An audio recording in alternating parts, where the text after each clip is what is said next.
Magandang araw mga kapuso, sakay po tayo ng pinakabagong guided missile frigate ship ng Philippine Navy, ang BRP Diego Silang, at naglalayag po tayo ngayon sa direksyon ng southeastern portion ng Bajo de Masinloc dito sa West Philippine Sea. At ngayong araw nga po nagaganap ang ikalabing-apat na multilateral maritime cooperative activity sa pagitan ng Pilipinas, ng US at ng Australia.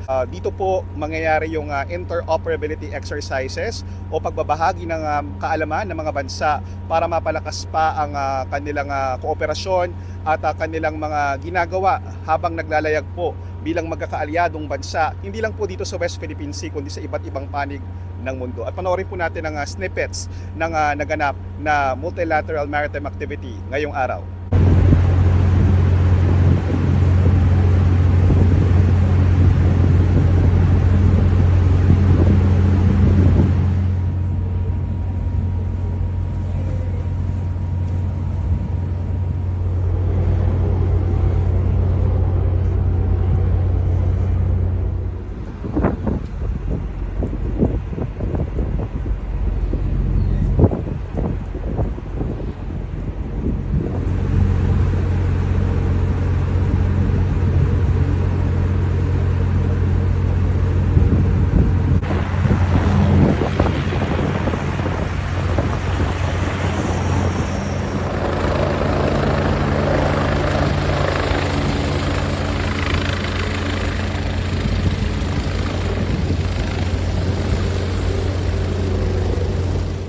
Pero habang idinadaos po ang maritime exercises ng US at Australia, namataan po sa West Philippine Sea ang dalawang PLA Navy ship ng China, pero sabi ng AFP, at a safe distance.